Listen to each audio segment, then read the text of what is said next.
In the 1920s, an Italian con man operated throughout the US and Canada and conned investors into investing in his scheme, notoriously known as the Ponzi scheme.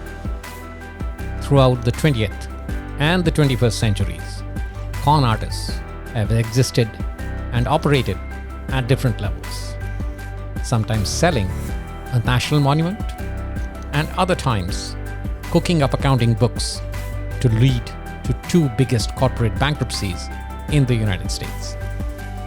And when the establishment itself becomes part of the con, the impact and the size runs into billions of dollars. Welcome to the Why in History. I am Ajay Kaul, and today we look at some of the notable and impactful financial scandals in modern times. One of the most impactful financial con artists of the early 20th century was an Italian immigrant to the US named Charles Ponzi, the brainchild behind the Ponzi scheme. After struggling to establish himself in the US, Charles Ponzi set himself up in a small export-import business.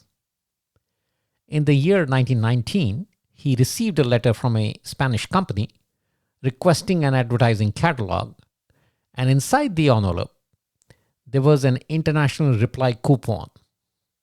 It's a kind of a voucher which was accepted in various countries in exchange for local postage stamps. So essentially, a postage stamp had been sent to him to mail the reply back without having to pay the post office. And Ponzi immediately realized the money-making potential because of the exchange rate difference between Italy and the United States. In essence, Ponzi had discovered the concept of arbitrage.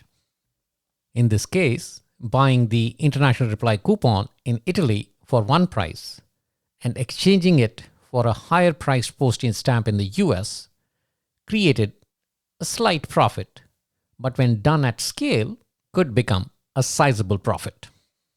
Subsequently, in 1920, Ponzi organized a company called the Securities Exchange Company, in which he sold stock, advertising 50% interest after 90 days. The funds obtained from the investors was supposed to be used to buy the international reply coupons to redeem in the US. Initially, it worked well, and Ponzi raked in about $15 million in the first 8 months of 1920. And he kept the scheme going by telling investors that he had created an elaborate network of agents buying the international reply coupons for him overseas that he could redeem in the US for a tidy profit. But the fact was that there was no elaborate network of coupon buyers. He was just using new investments to pay off old investors. In late July 1920, the US Post Office announced new conversion rates for international postal reply coupons, and it also insisted that there was no way for anybody to do what Ponzi claimed to be doing. And taking a cue from this, the Boston Post, which had created a front page article on Ponzi about a week earlier, now started investigating his business. This led to opening of other governmental investigations, and finally Ponzi offered to cooperate with the US District Attorney's Office by opening his books to a government auditor and declining to accept new investments till the audit was complete. And the bad press led to a run by the investors who demanded their money back. And it is reported that at that point, Ponzi had to pay up to $1 million to the investors without any interest. The big break in the investigations came in August of 1920 when the Post dropped a bombshell quoting Ponzi's publicity agent McMaster that Ponzi was hopelessly insolvent, over $2 million in debt, and if interest were to be included, then he was at least $4.5 million in debt. And then on August 11, 1920, the Boston Post reported that Ponzi was a former jailbird having served prison time in Canada between 1908 and 1910 for forging checks. And the article included mugshots of Ponzi from the Montreal police. The next day, the government auditor also concluded his examination of Ponzi's books and found him to be $3 million in the red, which was later revised to $7 million. Charles Ponzi was immediately placed under arrest. Half a dozen banks crashed in the aftermath of Ponzi's arrest. His note holders received less than 30 cents on the dollar. And for its relentless reporting, the Boston Post won a Pulitzer Prize.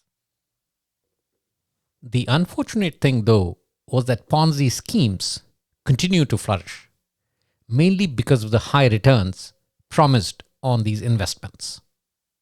And the problem with the Ponzi schemes is that they constantly need new money coming in to sustain this high rate of return. And as soon as the new money stops, the scam usually comes to light, as it did for Bernie Madoff during the financial crisis of 2008. Bernie Madoff ran the biggest Ponzi scheme in US history.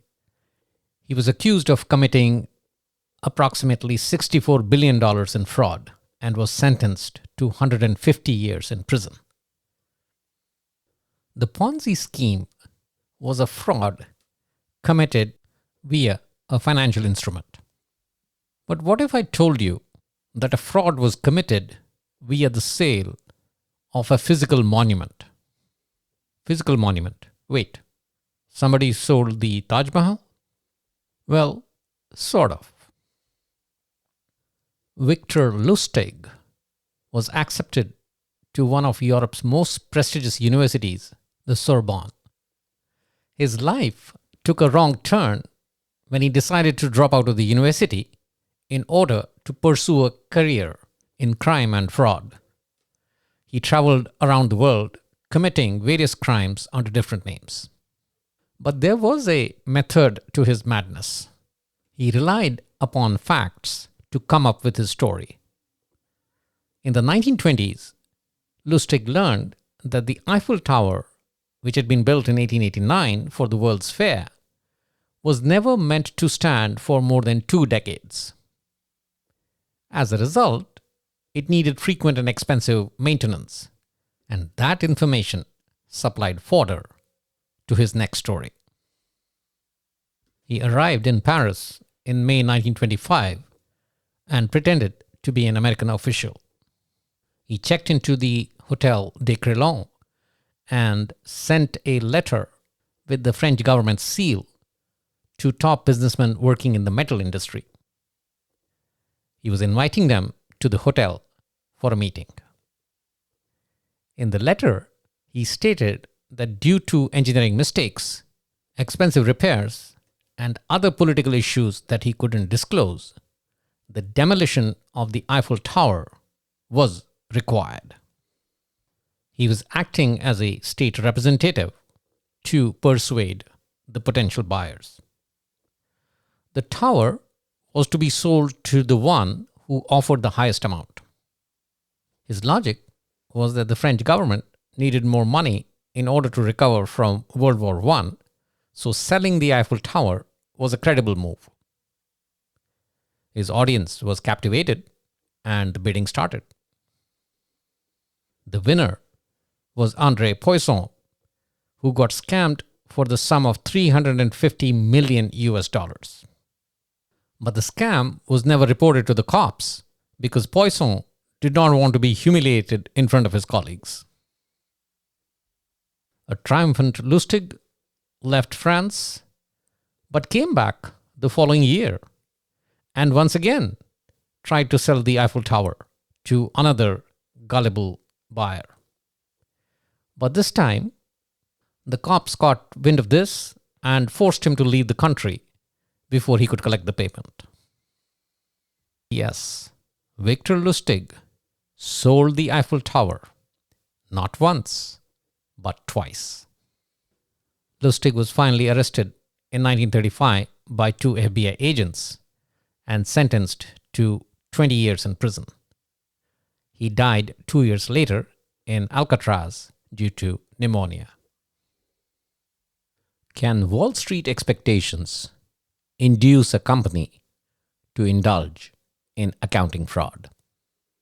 Looking at the two biggest bankruptcies in the United States, that seems to have been the case. Enron was an energy trading and utility company based off of Houston, Texas, and it perpetrated one of the biggest accounting frauds in US history. Enron's executives employed accounting practices that falsely inflated the company's revenues, and for a time, making it the seventh largest corporation in the United States.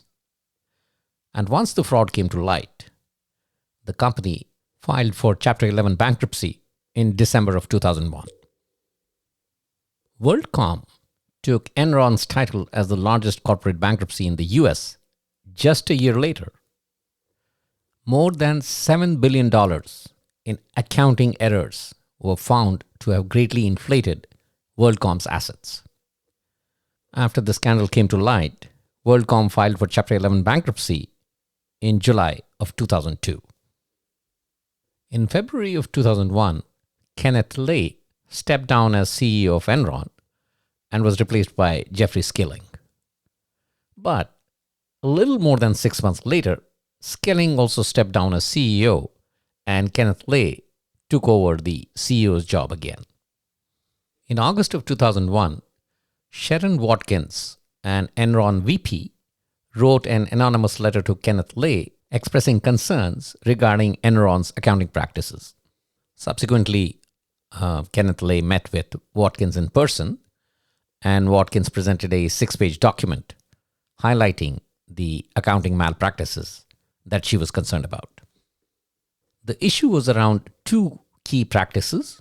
One was the mark-to-market accounting, which Enron was using to write unrealized future gains as profits into current income statements. As a result, it was inflating the profits. The second one was the special purpose entities, or SPEs.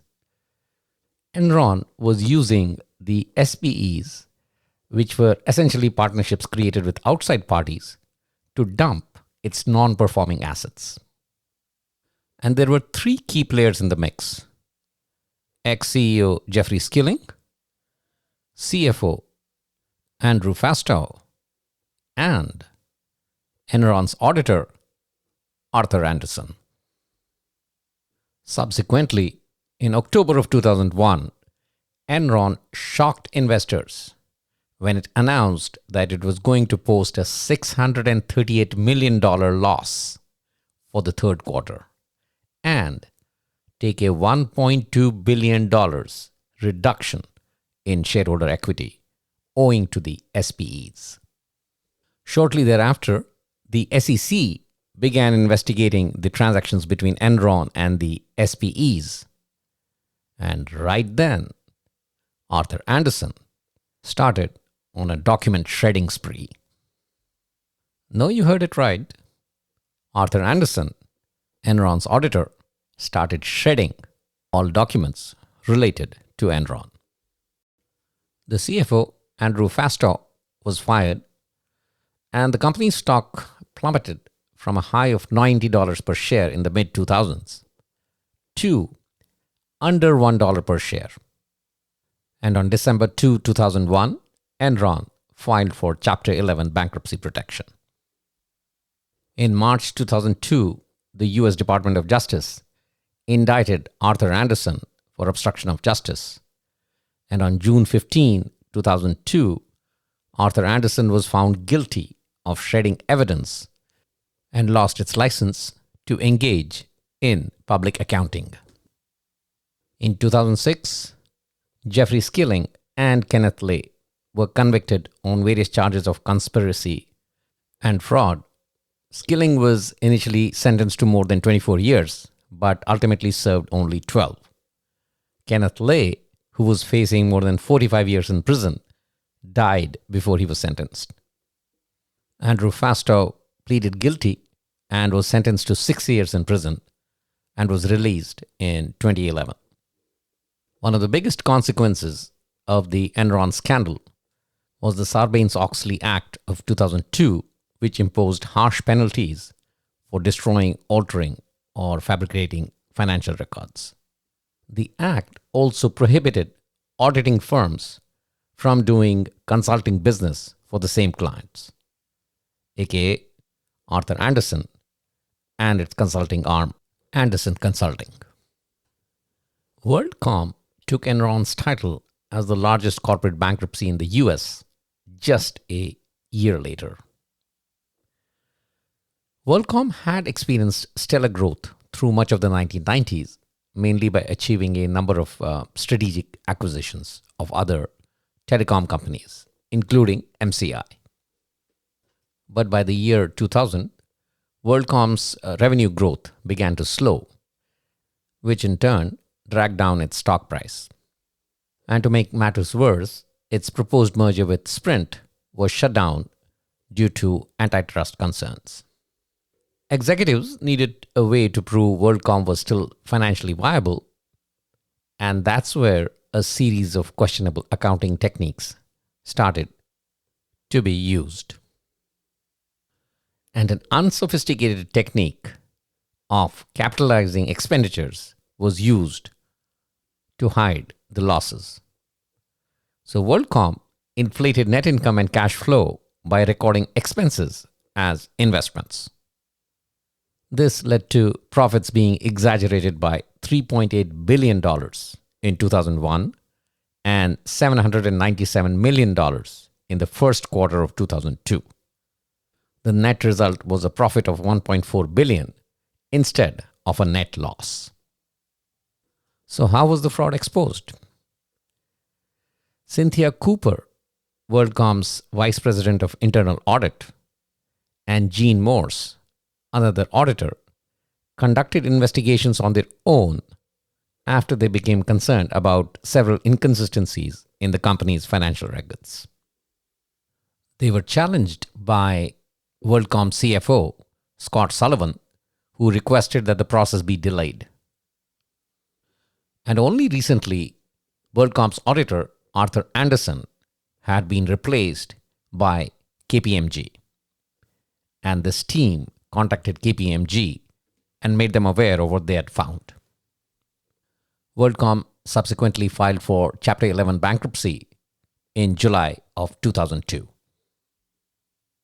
WorldCom CEO Bernie Ebbers was convicted on 9 counts of securities fraud and sentenced to 25 years in prison in 2005.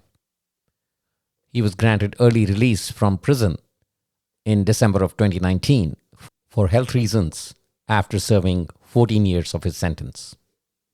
CFO Scott Sullivan received a 5-year jail sentence after pleading guilty and testifying against Bernie Ebbers. WorldCom emerged from bankruptcy in 2004, rebranded itself as MCI, and was purchased by Verizon in 2006. What happens when fraud is committed from within the system itself? Our case here is of One Malaysia Development Berhad, or 1MDB, a Malaysian state fund set up in 2009 to promote development through foreign investment and partnerships in Malaysia. The then Malaysian Prime Minister Najib Razak was its chairman. In the year 2015, British journalist Claire Rucastle Brown and the Wall Street Journal were given 227,000 leaked documents detailing the depth of fraud being perpetrated by the Malaysian Prime Minister and those close to him. In July of 2016, the US Department of Justice filed a bunch of lawsuits alleging that at least $3.5 billion had been stolen from 1MDB. For the Department of Justice, the theft could be broken down into 3 distinct phases, The first one being $1 billion defrauded under the pretense of investing in a joint venture between 1MDB and PetroSaudi. Another $1.4 billion raised by Goldman Sachs in a bond issue, which was fraudulently diverted to a Swiss offshore company, and $1.3 billion also from money raised by Goldman Sachs, which was diverted to a Singapore account. $681 million are reported to have made it to Najib's personal account, and the money was also used to purchase luxury apartments in Manhattan, mansions in Los Angeles, paintings by Monet, a corporate jet, and the money even financed a major Hollywood movie. Actually, by 2014 itself, concerns had been raised about 1MDB's solvency by several financial analysts in Malaysia because the fund was not generating enough cash to cover interest payments on the billions of dollars of debt that it had acquired. Based on this information, the Malaysian Anti-Corruption Agency, MACC, had begun investigating and was getting ready to issue a warrant for the Prime Minister's arrest. And suddenly, Prime Minister Najib reacted and fired the Attorney General Abdul Ghani, who had been leading the investigation. He sacked the Deputy Prime Minister and 4 other ministers, along with the arrest of 4 officials within the MACC, bringing the entire investigation to an end. However, the opposition against Najib grew, and one of his mentors, Malaysia's longest-serving Prime Minister, Mahathir Mohamad, decided to come out of retirement and run against Najib in the general election of 2018. Mahathir Mohamad won convincingly and immediately put 1MDB on the investigative agenda. Within days of his ouster, properties linked to Najib were searched by the police, and they recovered valuables from necklaces, handbags, rings, brooches, tiaras, worth $273 million. It was stated that part of the money had been used by Najib ahead of the 2013 election to pay off politicians, his credit card bills, and fund the lavish shopping habits of his wife. Subsequently, in September of 2018, Najib was arrested, and in July of 2020, the Malaysian High Court convicted Najib on all 7 counts of abuse of power, money laundering, and criminal breach of trust. He was sentenced to 12 years in prison and asked to pay a fine of 210 million Malaysian ringgit. The first Malaysian Prime Minister to serve prison time. In September of 2022, Najib's wife, Rosma Mansour, was sentenced to 10 years in prison on corruption charges in a different scandal.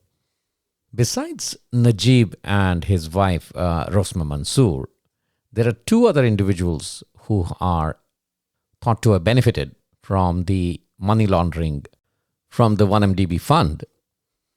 Najib's stepson, Riza Aziz, and the business advisor on the 1MDB fund, Joe Low.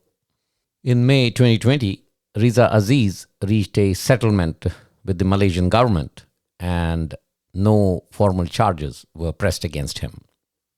Joe Low, though, has been on the run.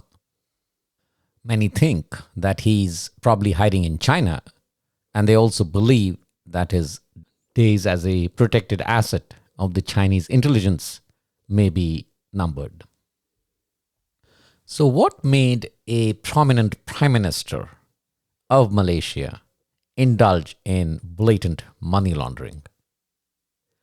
The simple answer seems to be impunity. In a country where the powerful are rarely prosecuted, he probably felt that he had a cloak of invincibility around him. And that was true until his own mentor and a lot more popular leader, Mahathir Mohamad, spoke and rose against him and decided to pursue an investigation.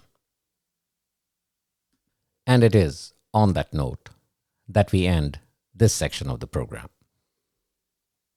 On to the quiz section.